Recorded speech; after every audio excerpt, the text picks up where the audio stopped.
സമ്മതിച്ചില്ല, യെസ് എനിക്കൊരു പ്രോബ്ലം ഉണ്ടെന്നോ, മദ്യമാണ് എൻ്റെ പ്രശ്നം, ഞാൻ മറ്റുള്ളവരെ ബ്ലെയിം ചെയ്തു, ഞാൻ എന്നിൽ ആ തിരസ്കരണത്തിന്റെ എല്ലാ ഭാവങ്ങളും എന്നിലുണ്ടായി.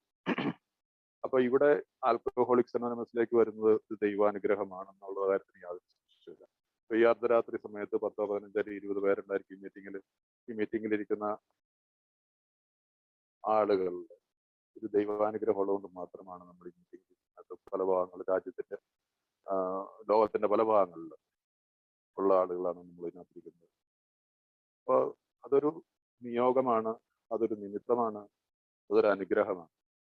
അങ്ങനെ ആണ് എയിലേക്ക് കടന്നു വന്നതും.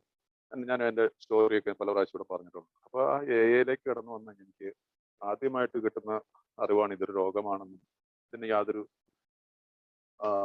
ചികിത്സയുമില്ലെന്നും എന്നാൽ ഒരു ഏകദിന പരിപാടിയിൽ കൂടി കൂടി നമുക്ക് ഇതിനെ നിയന്ത്രണത്തിലാക്കാമെന്നുള്ളത്. അപ്പൊ ഇവിടെ എനിക്ക് എന്നെ തന്നെ പൂർണ്ണമായിട്ടുള്ളൊരു പരാജയം. യെസ്, ഞാൻ സമ്മതിക്കുന്നു. ഇവിടെ ഞാനെന്ന് പറയുന്നതിന് എനിക്ക് എളുപ്പമായിട്ട് വന്നത് ഒരു ഗ്രൂപ്പിലേക്ക് വന്നുകൊണ്ട് അവിടെ ഞങ്ങൾ സമ്മതിക്കുന്നു എന്ന് അവരത് വായിക്കുന്നത്. കാരണം എല്ലായിടത്തും പ്ലൂറലായിട്ടാണ് സ്റ്റെപ്സിൽ വർക്ക് ചെയ്തിരിക്കുന്നത്. അതൊരു ശരിക്കും പറഞ്ഞാൽ നമ്മൾ അറിയാതെ നമ്മളൊരു മനസ്സിൽ ടച്ച് ചെയ്യുന്ന ഒരു വാക്കാണ്. കാരണം എനിക്ക് ചുറ്റും എന്നോട് സംസാരിക്കുന്ന ഡോക്ടേഴ്സ് അല്ല, കൗൺസിലേഴ്സ് അല്ല, അല്ലെങ്കിൽ എക്സ്പേർട്സ് അല്ല, മദ്യപാനികളാണ്. അപ്പൊ അവരുടെ കൂട്ടത്തിൽ ഞങ്ങൾ സമ്മതിച്ചു എന്നുള്ള ആ ഒരു യെസ്, ഞാൻ ഒരു ഏകാന്തതയുടെ ഐസൊലേഷന്റെ അങ്ങേ അറ്റത്തെ അവസ്ഥയായിരുന്നു. ഒറ്റപ്പെട്ട് ആരുമില്ല, എന്നോട് സംസാരിക്കാനുണ്ടായിരുന്നില്ല. എനിക്കും സംസാരിക്കാൻ താല്പര്യമില്ല, ഞാനും എൻ്റെ മദ്യവും. അപ്പൊ ഇവിടെ അതുപോലെ തന്നെ മുഴച്ചു നിൽക്കുന്ന അഹങ്കാരവും, ആ അഹങ്കാരത്തെ തോൽപ്പിക്കാനായിട്ട് എനിക്ക് സാധിച്ചത് ഈ മീറ്റിങ്ങിൽ ഞങ്ങൾ സമ്മതിച്ചു എന്നുള്ള, ഞങ്ങളുടെ ജീവിതം അനുനിയന്ത്രിതമായി പോയി എന്നുള്ള തുറന്ന ആ പറച്ചില്, അത് സത്യസന്ധമാവുന്നതോടുകൂടി എനിക്ക് എൻ്റെ ഒന്നാമത്തെ പടിയിൽ കൂടി എനിക്ക് വളരെ കൃത്യമായിട്ട് മുമ്പോട്ട് പോകാനായിട്ട് സാധിക്കും. അതാണല്ലോ നമ്മുടെ ഒന്നാമത്തെ പടിയുടെ ഏറ്റവും ഇമ്പോർട്ടൻ്റ് ആയിട്ടുള്ള ഭാഗം, ആ ശക്തിഹീനതയും ആ അനിയന്ത്രിതമായിട്ടുള്ള അവസ്ഥയും. കാരണം എനിക്ക് എൻ്റെ ജീവിതത്തിന് യാതൊരുവിധ മാനങ്ങളില്ല, ലക്ഷ്യങ്ങളില്ല. ആ ഒരു അവസ്ഥ എന്ന് പറഞ്ഞാൽ ടോട്ടലി അൺമാനേജബിൾ ആണ്. കാരണം ഞാൻ ആക്കി വെച്ചിരിക്കുന്ന അവസ്ഥയിൽ നിന്ന് എനിക്ക് കരകയറാനുള്ള യാതൊരു സാധ്യതകളും കാണുന്നില്ല. അപ്പൊ അവിടുന്ന് നമുക്ക് അടുത്ത ഒരു പടിയാണ് രണ്ടാമത്തെ പടി പറയുന്നത്. വീണ്ടും അവിടെയും പ്ലൂറൽ ശബ്ദമാണ് ഉപയോഗിക്കുന്നത്. എന്നെ ബോധവാന്മാരാക്കുന്നു. ഞങ്ങളെ ഈ ഇരിക്കുന്ന നമ്മളിൽ എല്ലാവരെയും ഞങ്ങളെ സുബോധവാന്മാരാക്കുവാൻ ഞങ്ങളെക്കാൾ ഒരു ശക്തിക്ക് മാത്രമേ കഴിയുള്ളൂ എന്ന് വിശ്വസിക്കാൻ തുടങ്ങിയിട്ടേ ഉള്ളൂ, വിശ്വസിച്ചിട്ടില്ല. ഇന്നലെ കഴിഞ്ഞ ദിവസം ഷൈബു പറഞ്ഞ മാതിരി 3 തവളയുടെ പറഞ്ഞ മാതിരി ചാടിയിട്ടില്ല. അപ്പൊ അവിടെ നമുക്ക് എണ്ണം കുറയാൻ പറ്റത്തില്ല. 3 തവളകളുണ്ടെങ്കിൽ ചാടാത്തത്തോളം കാലം 3 പേരും ഉണ്ട്. ബാക്കി എത്ര ഉണ്ടെന്നുള്ള ചോദ്യത്തിന് പിന്നീട് അത് മണിയേട്ടൻ പറഞ്ഞു കഴിഞ്ഞിട്ടുള്ള പറ്റിയാണ്, ജോസഫ് സാറ് മാഷ് പറഞ്ഞിട്ടുള്ളതാണ് ശരിക്കും മനസ്സിലായത്. അപ്പൊ ഇവിടെ തുടങ്ങിയിട്ടുള്ളൂ. അപ്പൊ ആ തുടങ്ങിയ വിശ്വാസത്തിനെ ഊട്ടിയുറപ്പിക്കുന്നതാണ് ഈ മീറ്റിങ്ങുകളുടെ പ്രാധാന്യം. കാരണം എനിക്ക് എൻ്റെ മുമ്പിൽ റിക്കവറി ഞാൻ കാണുന്നു. ഞാൻ മീറ്റിങ്ങിൽ തുടങ്ങിയ അവസരങ്ങളിൽ 3 മാസവും 1 മാസവും കംപ്ലീറ്റ് ചെയ്യുന്നതിന്റെ ടോക്കണുകളൊക്കെ മേടിക്കുന്ന, 1 വർഷം കംപ്ലീറ്റ് ചെയ്യുന്ന ആ ഒരു കാഴ്ചകൾ എനിക്ക് കാണാൻ പറ്റി. അപ്പൊ എനിക്കൊന്ന് ദിസ് പ്രോഗ്രാം വർക്ക്സ്. എന്നെക്കാളും കൂടുതലായിട്ട് തകർന്നവരോ അല്ലെങ്കിൽ എന്നെ പോലെയുള്ളവരോ അല്ലെങ്കിൽ എന്നെ അത്ര ആവാത്തവരും ഒക്കെ ആണെങ്കിൽ പോലും അവര് ഈ ഒരു പടിയെടുത്താൽ കൂടി ഞങ്ങളെക്കാൾ വലിയ അതിന്റെ ഒരു എക്സ്പ്ലനേഷൻ നമ്മുടെ ടോൽവിൽ ഞങ്ങൾക്ക് വളരെ അത് വായിക്കുന്ന നല്ലതായിരിക്കും. അത് സിമ്പിളായിട്ട് അതിന്റെ ഒരു സമ്മറൈസ് ചെയ്തു. ഞങ്ങൾക്ക് എന്തിൽ വിശ്വസിക്കാൻ പറ്റും?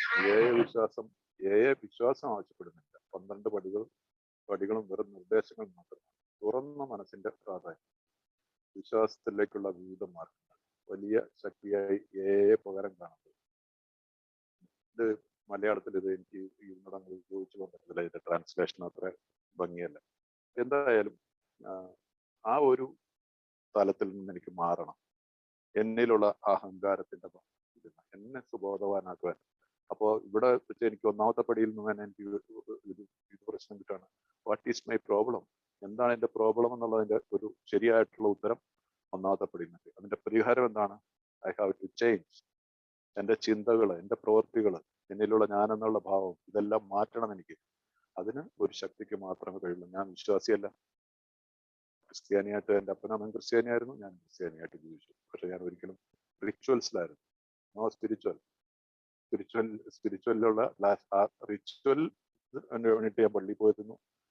സൺഡേ സ്കൂളിൽ എന്നെ നിർബന്ധമായിട്ട് വിട്ടു പഠിപ്പിച്ചു. ഞാൻ എനിക്കൊരു ശ്രദ്ധ ഉണ്ടാകുന്നില്ല സൺഡേ സ്കൂളിലെ ക്ലാസ്സുകളിലൊന്നും. പക്ഷെ ഇത് മാറിയിട്ട്, ആ റിച്വൽസ് മാറിയിട്ട് ഇവിടെ ഞാൻ സമ്മതിക്കുന്നു, എന്നെ സുബോധവാനാക്കി ഇനി എൻ്റെ ജീവിതം മുമ്പോട്ട് പോകണമെങ്കിൽ ഈ മധ്യരാജാവിനെ, ഞാൻ പൂജിച്ചുകൊണ്ടിരിക്കുന്ന മധ്യരാജാവിനെ എൻ്റെ പൂജാമുറിയിൽ നിന്ന് മാറ്റിയിട്ട് അവിടെ ഒരു ഉന്നതനായിട്ടുള്ള ശക്തിയെ, ആശ്രയത്വം, അതാണ് എൻ്റെ ആശ്രയത്വം, മധ്യത്തിൽ നിന്ന് എന്നേക്കാളും വലിയൊരു ശക്തിയിലേക്ക് മാറ്റിയാൽ മാത്രമാണ് എനിക്ക് സുബോധവാനാകാൻ പറ്റുള്ളൂ. വളരെ സിമ്പിൾ. എന്നാൽ എന്നെ പോലെയുള്ള മദ്യപാനിക്ക് ഒരു എന്താ പറയുക, ഒരു തീവ്രവാദത്തിലുള്ള മദ്യപാനിക്ക് ഒരു ഇത്തിരി ബുദ്ധിമുട്ടുള്ള കാര്യമാണ്. പക്ഷെ ഇവിടെ ഞങ്ങൾ ആ കൂട്ടായ്മയുടെ importance, that is the importance of the fellowship. ഫെലോഷിപ്പിലായിരിക്കണം നമ്മൾ. ഫെലോഷിപ്പ് ഇവിടെ ഫ്രണ്ട്ഷിപ്പ് അല്ല ആൽക്കഹോളിക്സ് നമുക്ക് വേണ്ടത്, ഫെലോഷിപ്പിംഗ് അഥവാ സാഹോദര്യം, ബ്രദർഹുഡ്. ആ സാഹോദര്യ ഭാവത്തിൽ നമ്മൾ ഈസി ആയിട്ട് വരും. പിന്നീട് മുമ്പോട്ട് പോകുമ്പോഴാണ് നമ്മൾ പറയുന്നത്. അപ്പൊ ഇവിടെ നമ്മൾ വിശ്വസിക്കാൻ തുടങ്ങിയിട്ടുള്ളൂ. പക്ഷെ ഇവിടെ മൂന്നാമത്തെ വടിയിലേക്ക് വരുമ്പോൾ ഇവിടെ കുറച്ചുകൂടെ എലാബറേറ്റ് ചെയ്തിട്ടാണ് വരുന്നത്. ഇത് കാരണം ഞാൻ എൻ്റെ ഇച്ഛകളും ജീവിതവും ഈ രണ്ടാമത്തെ പടിയിൽ ഞാൻ കണ്ടെത്തിയ ആ ശക്തിയിലേക്ക് ഞങ്ങൾ വിട്ടുകൊടുക്കാൻ തീരുമാനിച്ചു. അപ്പൊ ആ കൂട്ടായ്മയിൽ കൂടി പലരുടെയും ഓരോരുത്തരുടെയും ഓൾ ടൈമേഴ്സ് ആയിട്ടുള്ള ആളുകളുടെ ഷെയർ, അതോടൊപ്പം ഈ സമയങ്ങളിലൊക്കെ ആകുമ്പോഴത്തേക്ക് എൻ്റെ 3 മാസമോ 4 മാസമൊക്കെ ആകുമ്പോഴത്തേക്ക് ഞാൻ കുറച്ച് വായിക്കാനൊക്കെ തുടങ്ങും. വായിക്കാൻ ആവശ്യപ്പെടുന്നു. ഞാനൊരു സ്പോൺസറേയും കണ്ടെത്തുന്നു ആ സമയങ്ങളിൽ. അപ്പൊ ആ സ്പോൺസറുമായിട്ടിരുന്ന ഈ ഒന്നാമത്തെ പടിയിൽ കൂടിയുള്ള അതിന്റെ കറക്റ്റ് ആയിട്ടുള്ള കാര്യങ്ങൾ, എൻ്റെ ജീവിതത്തിലെ അനിയന്ത്രിതാവസ്ഥ, എൻ്റെ മദ്യത്തിനുള്ള ശക്തിഹീനത, ഇതെല്ലാം അദ്ദേഹം എക്സ്പ്ലെയിൻ ചെയ്തു തന്നു. അതുപോലെ തന്നെ ഇവിടെ നിനക്ക് നിന്റെ ഏത് രീതിയിലുള്ള നിന്റെ മനസ്സിലുള്ള ഏതൊരു ഭാവമായിക്കോട്ടെ, നിന്നേക്കാളും ഒരു വലിയൊരു ശക്തിക്ക് നിന്നെ മാറ്റാനെങ്കിലും വിശ്വസിച്ചുകൂടെ? ആ ചോദ്യത്തിന് മുമ്പിൽ എനിക്ക് യാതൊരു, കാരണം എന്നോടൊപ്പം ഞാൻ കാണുന്ന ഗ്രൂപ്പിലിരിക്കുന്ന എല്ലാവരും ഇത് തന്നെയാണ് ഫോളോ ചെയ്യുന്നത്. എനിക്ക് എന്നെ സംബന്ധിച്ചുള്ള അതുകൊണ്ട് കൂടുതൽ ചോദ്യം വെക്കേണ്ട ആവശ്യം വന്നില്ല. അപ്പൊ ഇവിടെ അത് മൂന്നാമത്തെ പടിയിലേക്ക് വരുമ്പോൾ ഈ സ്പോൺസറുടെ സഹായത്താൽ നമ്മൾ എന്തുകൊണ്ടാണ് ഈ ഇച്ഛകളും ജീവിതവും ഇത്ര ഞാൻ ക്വാളിഫൈഡ് ആണ്, എനിക്ക് ജോലിയുണ്ട്, എനിക്ക് സാമാന്യ നോളജ് ഉണ്ട്, ലോകത്തിലെ പല കാര്യങ്ങളെക്കുറിച്ച് എനിക്ക് നല്ല അറിവുണ്ട്, എൻ്റെതായിട്ടുള്ള രീതിയിൽ ഞാൻ ഇത്രയും നാളും ജീവിച്ചു വന്നതാണ്, ഞാൻ എൻ്റെതായിട്ടുള്ള എൻ്റെ ഇഷ്ടത്തിലാണ് ഞാൻ ജീവിച്ചതാണ്. പക്ഷെ ഇവിടെ പറയുകയാണ് ഞങ്ങളുടെ ഇച്ഛകളും ജീവിതവും ഞങ്ങൾ മനസ്സിലാക്കുന്ന തരത്തിലുള്ള ദൈവത്തിന്റെ സംരക്ഷണത്തെയും വിട്ടുകൊടുക്കാൻ തീരുമാനിച്ചു. I made a decision. ഞാനത് പ്രാക്ടീസിലേക്ക് ആക്കിയിട്ടില്ല. ബട്ട് ഇവിടെ ഒരു ടേണിംഗ് പോയിന്റ് നമ്മുടെ ജീവിതത്തിൽ ഉണ്ടാവും. ഹിയർ അതിനകത്ത് made a decision to turn our wheel. അപ്പൊ നമ്മളൊരു ദിശയിൽ പോയിക്കൊണ്ടിരിക്കുകയാണ്. എന്താണ്? നാശത്തിന്റെ പാതയിൽ പോയിക്കൊണ്ടിരിക്കുന്ന ഞാൻ ഇവിടെ I have to take a turn to spirituality. ആ ശക്തിക്ക് കൊടുക്കാനായിട്ട് അത്ര ഈസി ആയിട്ട് വരത്തില്ല. പക്ഷെ വില്ലിങ്നെസ്, എന്നിലൊരു സന്നദ്ധത ഉണ്ടെങ്കിൽ, ഇഫ് ഐ എം വില്ലിങ്, ആ വില്ലിങ്നെസ് എൻ്റെ ഉള്ളിലുണ്ടെങ്കിൽ പിന്നെ എനിക്ക് യാതൊരു ബുദ്ധിമുട്ടും വരില്ല. Willingness is the key word. Third സ്റ്റെപ്പിൽ പറയുന്നു. ആ വില്ലിങ്നെസ് എൻ്റെ ജീവിതത്തിൽ ഉണ്ടായി. ദൈവാനുഗ്രഹത്താൽ എനിക്ക് പിന്നീട് തിരിഞ്ഞു നോക്കേണ്ട വന്നില്ല.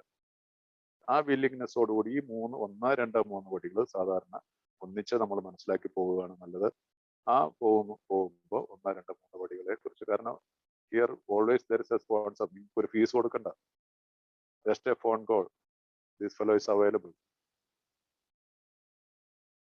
കാരണം നിങ്ങളൊരു സ്പോൺസർ ഉപയോഗിക്കാൻ തുടങ്ങിക്കഴിഞ്ഞാൽ സ്പോൺസർക്കും അത് പ്രയോജനം ചെയ്യും. കാരണം ഇപ്പൊ എന്നെ നിങ്ങളെല്ലാരെങ്കിലും എന്നെ വിളിക്കുകയാണ്, അല്ലെങ്കിൽ എന്നെ സഹായിക്കുക, അല്ലെങ്കിൽ എനിക്ക് നിങ്ങളെക്കുറിച്ച് സംസാരിച്ചതിന് ശേഷം എനിക്ക് വർക്ക് ചെയ്യേണ്ടി വരും.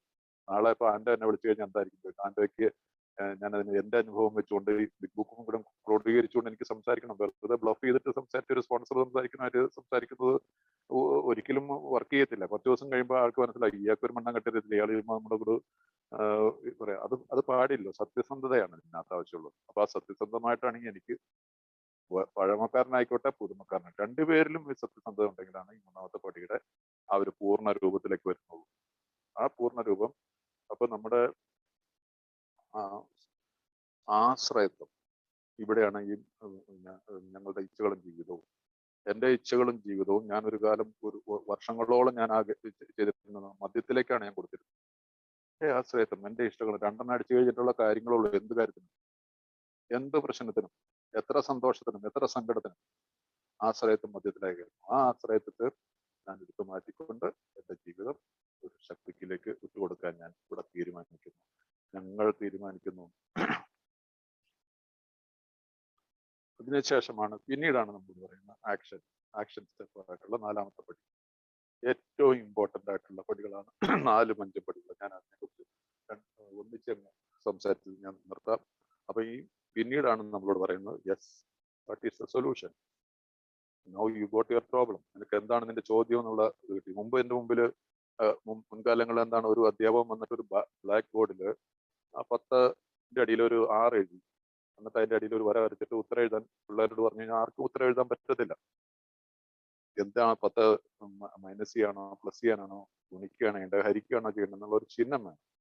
അപ്പോൾ ക്വസ്റ്റ്യൻ എന്താണെന്നുള്ള അറിയണമെങ്കിൽ അതിന് മുമ്പിലൊരു 10ന്റെ മുമ്പിലൊരു ആ ക്വസ്റ്റ്യൻ മാർക്ക് പ്ലസോ മൈനസോ എഴുതാനാണ് നമുക്ക് ആൻസർ ചെയ്യാൻ പറ്റും. സോ ഹിയർ ഐ ഫൈൻഡ് ഈ 1, 2, 3 സ്റ്റെപ്പിൽ കൂടി എനിക്കത് മനസ്സിലാവും. What is my problem? അവിടെ എനിക്ക് മനസ്സിലാവുന്നു alcohol is just A symptom. ഈ 3-4 മാസമോ അല്ലെങ്കിൽ 6 മാസമോ ഒരു വർഷമായിട്ട് ഞാൻ മദ്യപിക്കാതിരിക്കുന്നത് ജസ്റ്റ് എ ബിഗിനിങ് ഉള്ളി, ഒരു തുടക്കം മാത്രമാണ്. കാതലായിട്ടുള്ള കാര്യങ്ങൾ, വിഗറസ്, വളരെ തറവായിട്ടുള്ള ആക്ഷൻ, കർമ്മ പദ്ധതിയിലേക്ക് നമുക്ക് പോകണം. ആ കർമ്മ പദ്ധതിയിലാണ് 4ാമത്തെ പടി. എൻ്റെ സ്വഭാവത്തിലുള്ള ന്യൂനതകളെ, എൻ്റെ ഒരു മോറൽ ഇൻവെന്ററി, ഫിയർലെസ്, ഭയം കൂടാതെയുള്ള കൃത്യമായിട്ടുള്ള ഒരു ഇൻവെന്ററി, ഒരു കണക്കെടുപ്പ് എൻ്റെ ജീവിതത്തിൽ, എൻ്റെ മോറലായിട്ടുള്ള എൻ്റെ സ്വഭാവത്തിൻ്റെ രീതികൾ, എൻ്റെ ജന്മവാസനകളെ കുറിച്ച്, എൻ്റെ പ്രവൃത്തികളെ കുറിച്ച്, ഞാൻ നടന്ന വഴികളെ കുറിച്ച്, ഞാൻ ചെയ്ത അറിഞ്ഞുകൂടാതെയൊക്കെ ചെയ്തു പോയിട്ടുള്ള കാര്യങ്ങളെ കുറിച്ച്, ആ ഒരു ഞാൻ ആഗ്രഹിച്ചത് മാത്രമല്ല മൂടി വെക്കപ്പെട്ട ഒരു മനുഷ്യന് പോലും വെളിപ്പെടാത്ത ഒരുപാട് നിഗൂഢതകൾ അതെനിക്ക് പുറത്തെടുക്കേണ്ടിരിക്കും. അല്ലെങ്കിൽ എന്ത് പറ്റും, നമ്മുടെ ശരീരത്തിലൊക്കെ ചിലപ്പോൾ മുമ്പൊക്കെ ഉണ്ടായിരുന്നു. ഇപ്പൊ ഈ ചൊറി എന്ന് പറഞ്ഞ അസുഖം കുട്ടികൾക്കൊന്നും ഇപ്പൊന്നും ഉണ്ടായി കാണാറില്ല. ഞാനൊക്കെ ചെറുതായിരുന്നപ്പോ, ഞാനും മണിയേട്ടനൊക്കെ ചെറുതായിരുന്നപ്പോ ഞങ്ങൾക്കൊക്കെ ചൊറിയൊക്കെ ഉണ്ടായിട്ടുണ്ട്. അപ്പൊ ആ ചൊറിയില് ചിലപ്പോൾ ചില ഭാഗങ്ങളിൽ എന്താ മുകളിൽ അങ്ങ് ഉണങ്ങും, പക്ഷെ ഉള്ളിൽ പഴുപ്പുണ്ടായി എന്ന് പറഞ്ഞ പോലെ ഇത് മൂടി വെച്ച് ഉണക്കിക്കൊണ്ട് നമ്മൾ പോയി കഴിഞ്ഞാൽ ഇത് പഴുത്ത് പോയിട്ട് ഒരു ദിവസം പൊട്ടും എന്നതുപോലെയാണ് 4ാമത്തെ പടി. അതുകൊണ്ട് മൂടി വെക്കാൻ ഒന്നുമില്ല, അത് തീരുമാനിക്കുക, തുറന്നെഴുതുക. ആ ചോദ്യം നിങ്ങൾ ആ സ്പോൺസറുടെ സഹായത്തിൽ തുറന്നെഴുതുക.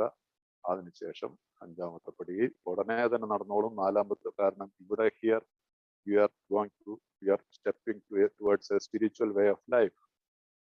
ആത്മീയതയിൽ ഊന്നിയ ഒരു പ്രോഗ്രാമിലേക്ക് നമ്മൾ കാൽ വെക്കുന്ന 4ാമത്തെ പടി മുതലാണ് നമ്മൾ ചെയ്ത എഴുതി വെച്ചതൊന്നും തന്നോട് തന്നെ ആദ്യമായിട്ട് പറയുന്നു. കാരണം ഞാൻ നോക്കിയപ്പോൾ ഞെട്ടിപ്പോയി എൻ്റെ യഥാർത്ഥ രൂപം. പക്ഷെ എന്നോട് പറയണം ഭയപ്പെടേണ്ട, ടോക്ക് ടു യുവർ ഗോഡ്. ഇത്രയും കുടിച്ച് കുതിരയായിട്ട് നടന്ന മദ്യപാനി ടോക്കിംഗ് ടു ഗോഡ്, ദൈവവുമായിട്ട് സംസാരിക്കുന്നു. മറ്റൊരു മനുഷ്യനോട് സത്യസന്ധമായിട്ട് ഇതെല്ലാം ഏറ്റുപറയുന്നു. സ്പോൺസറോടോ ഒരു ഡോക്ടറോടോ അല്ലെങ്കിൽ കൗൺസിലറോടോ ആരോടും ആ സമയമാകുമ്പോൾ 4 കഴിയുമ്പോൾ ഞാൻ ഇന്നലെ പറഞ്ഞാണ് 5 ചെയ്യാനുള്ള ആള് നമ്മുടെ മുമ്പിൽ പ്രത്യക്ഷപ്പെട്ടിരുന്നത്. അപ്പൊ ഈ അനുഭവമാണ് ആദ്യമായിട്ട് ഞാൻ ദൈവാനുഭവം അനുഭവിച്ചൊന്ന് 5ാമത്തെ പടിയെ കുറിച്ച് പറയുന്നു. അപ്പൊ ഈ അനുഭവങ്ങൾ കൂടി നമുക്ക് പോകണമെങ്കിൽ ഇത് വർക്ക് ചെയ്യുക. എല്ലാവർക്കും ഇത്തിരി സമയം കൂടുതൽ എന്നോട് ക്ഷമിക്കണം. എല്ലാവർക്കും സുഖത്തിന്റെ നല്ല നാളുകൾ നിർത്തുന്നു. നന്ദി, നമസ്കാരം.